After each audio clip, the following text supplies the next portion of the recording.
తాజా అంశాన్ని చూస్తున్నాం. ఇవాళ కామారెడ్డి, మెదక్లో అత్యంత భారీ వర్షాలు కురిసే అవకాశం ఉందని వాతావరణ శాఖ హెచ్చరించింది.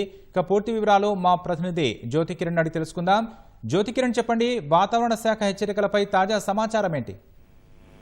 రాకేష్, ఉత్తర మధ్య బంగాళాఖాతంలో ఏర్పడిన అల్పపీడనం ప్రభావంతో రాష్ట్రంలో ఇవాళ రేపు భారీ నుంచి అతి భారీ వర్షాలు, అక్కడక్కడ అత్యంత భారీ వర్షాలు కురిసే అవకాశం ఉందని అయితే ప్రకటించింది. ఈ రోజు చూసుకున్నట్లయితే ఈ రోజు ఏదైతే కామారెడ్డి, మెదక్ జిల్లాల్లో అత్యంత భారీ వర్షాలు కురిసే అవకాశం ఉందని అయితే తెలిపింది. ఈ రెండు జిల్లాలకు కూడా రెడ్ అలర్ట్ కూడా జారీ చేసింది. ఇక్కడ 20 సెంటీమీటర్ల పైగా వర్షపాతం నమోదయ్యే అవకాశం అయితే కనిపిస్తుంది. ఈ మిగతా ఆదిలాబాద్, కొమరంభీం, ఆసిఫాబాద్, నిర్మల్, మంచిర్యాల, జగిత్యాల, నిజామాబాద్, రాజన్న సిరిసిల్ల, సిద్దిపేట, హన్మకొండ, వరంగల్, మహబూబాద్, జనగాం, సిద్దిపేట, యాదాద్రి, భువనగిరి, సంగారెడ్డి, వికారాబాద్, మహబూబ్ నగర్, నాగర్ కర్నూలు జిల్లాల్లో అతి భారీ వర్షాలు కురిసే అవకాశం తెలిపింది. ఈ జిల్లాలకు ఆరెంజ్ హెచ్చరికలను కూడా జారీ చేసింది. పెద్దపల్లి, కరీంనగర్, జయశంకర్, భూపాలపల్లి, ములుగు, భద్రాద్రి కొత్తగూడెం, ఖమ్మం, సూర్యాపేట, నల్గొండ, మేడ్చల్, మల్కాజ్గిరి, హైదరాబాద్, రంగారెడ్డి, నారాయణపేట, వనపర్తి, జోగులాంబ, గద్వాల జిల్లాల్లో భారీ వర్షాలు కురిసే అవకాశం తెలిపింది. ఈ జిల్లాలకు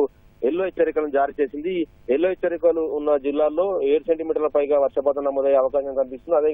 అంతే విధంగా ఆరెంజ్ హెచ్చరికలు ఉన్న జిల్లాల్లో 12 సెంటీమీటర్ల పైగా వర్షపాతం నమోదయ్యే అవకాశం ఉన్నందున ప్రజలు అప్రమత్తంగా ఉండాలని వాతావరణ శాఖ హెచ్చరించింది. ఉరుములు మెరుపులతో పాటు ఈదురుగాలులకు భారీ వర్షాలు కురిసే అవకాశం ఉన్నందున ప్రజలు అత్యవసరం తప్పితే బయటికి రావద్దని కూడా హెచ్చరించింది. 45 నుంచి 50 కిలోమీటర్ల వేగంతో ఈదురుగాలు వీచే అవకాశం తెలిపింది. అంతేకాకుండా ముసురుపాటి ఉండడంతో పాటు చల్లని వాతావరణం వల్ల చాలా అనారోగ్య సమస్యలు తలెత్తే అవకాశం ఉంది. కాబట్టి చాలా ప్రజలు అప్రమత్తంగా ఉండాలి, చాలా జాగ్రత్తలు తీసుకోవాలని కూడా సూచించింది. అయితే ఈ రోజు ఇది అల్పపీడనం ఏదైతే ఉందో అది వాయుగుండంగా మారి రేపు తీరాన్ని దాటే అవకాశం ఉందని అయితే వాతావరణ శాఖ తెలిపింది. రాకేష్, ధన్యవాదాలు జ్యోతికిరణ్.